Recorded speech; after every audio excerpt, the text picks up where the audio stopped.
We have got the coolest guest in the studio with us. Writer, playwright, performer, songwriter, award winner, Sophie Joans. Welcome to the studio. Hello, thanks for having me. Amazing to be here. Sophie Joans, and it's not Jones like Jones. It's a quirky spelling, and there's a story behind that, isn't there? Ooh, I didn't know you were going to ask me about that. I had a lot of heroes whose names were Joan. Joan of Arc. Yeah. Joan Armour Trading. Joan Baez. Yes. Joan Rivers. So you were just like, I too shall be a Joan. Yes. Well, it's so many of them. It's a plural. Yeah. So you are all of the Joans in one. What brings you to Gauteng? I am here for the next 2 weeks doing my one-woman show called Il at Theatre on the Square. Last night was opening night. It was. And I asked Sophie how it went, and she said, there were more people than I was expecting. There was. They were full and they were laughing and everything. That's so great. So for you to bring a show that has kind of garnered you so many accolades to Gauteng, and you are kind of surprised still that it's full when you know that this show has done so well internationally as well. It's true. I guess Joburg's a new market. Hi, Joburg and Pretoria and everything in between. We welcome you with open arms, Sophie. You also performed at the Edinburgh Fringe Festival, and that's major. Yeah, it was amazing.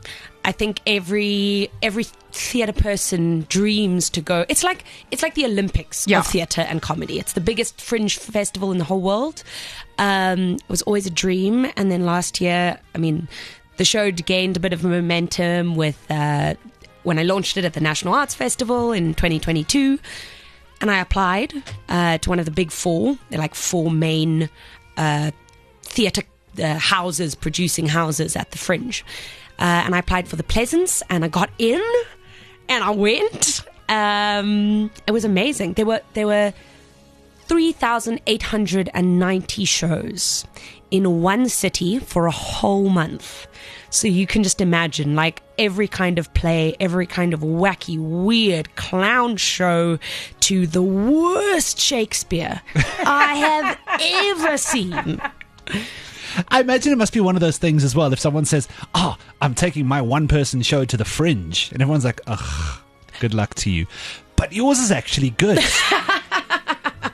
I have to say the buzz phrase at the Fringe was, "Hi, please come to my one-woman show." And that was me. You still have to do that, whether it's Makanda or whether it's Edinburgh or whatever. You still have to hype yourself and hand out the pamphlets and pamphlets. Oh my word, that's a whole nother skill. So tell me, Il is about, have I got this right? Yes. Il is about your relationship with your mum and Mauritius. Yes. Does that sum it up? In a sentence, yes. Put it together for us better. In a paragraph? Yes, please. Yes. Can I have the longer version, please? So I guess I'm a second generation Mauritian. My mother grew up in South Africa, but my grandparents were Mauritian. They wanted to leave Mauritius in sort of the 60s because it was conservative and racist. So they moved to South Africa. Choices. By mistake. They didn't mean to, but they ended up here. Yeah. And then here I am, kind of trying to write about it in a funny and heartwarming way. Is that hard to kind of go into your own personal stuff that maybe you would want to keep a little bit guarded and then make it into a piece that everyone now can see and have an opinion of and engage with on their own terms? It's a very interesting process. I think sometimes it's hard. The writing was definitely a challenging process to sort of go there.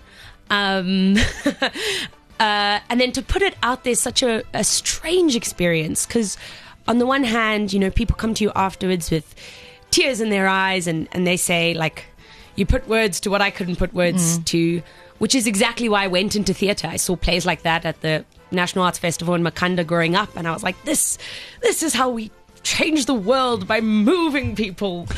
But then on the other hand, you like overhear via that someone at their Mother's Day picnic was discussing if Sophie's relationship with her mother is really like that, or if she was just making it up. and it's strange, but funny. Yeah, you're sort of bearing your childhood to strangers on stage. And doing a one-person thing, I imagine it must take a hell of a lot of bravery. Yeah. It's just you up there. It's true. It's true. And if you've not... Well, there was that one time that I had a blank. But there's no parachute. And who knows, though, because you wrote the script. So, well, the deafening silence knows. Sophie, I studied drama as well and did a little bit of theatre. Nothing on the scale of going to the Edinburgh Fringe Festival. Not yet. But I am very much still a big supporter of the arts. And when I post anything, last week my husband and I went to watch Amadeus with Alan Committee and Mark Elderkin. I saw it. It was excellent. But whenever I post anything, I always say hashtag support the arts. And I saw something that you said, that it's not support the arts, it's let the arts support you. And I just love that. What do you mean? I'm so glad you brought that up. It's probably what I feel most strongly about is the hashtag support the arts, and the notion and the phrase is like everywhere. Theatre organizations say it, theatres say it, and I always it makes me feel like it's a charity, and it's like the arts are here for the audiences, and we're all the much better for it. Whether it's a story that takes us on like a journey and unearths the grit and complications and messed upness of the human condition, like Amadeus, or the worst Shakespeare in the world, or something heartwarming and hopeful. I always think that if you walk out of a theatre feeling better than you walked in, you've been given a wonderful gift. Yeah, and it's like 150 rand a ticket. That's 100 times cheaper than therapy. I love your theatre maths. It's great. Sophie's hanging out with us until 5 o'clock this afternoon. We'll give you some details of where you can go and see Ill for yourself. She's on for the next 2 weeks in Johannesburg.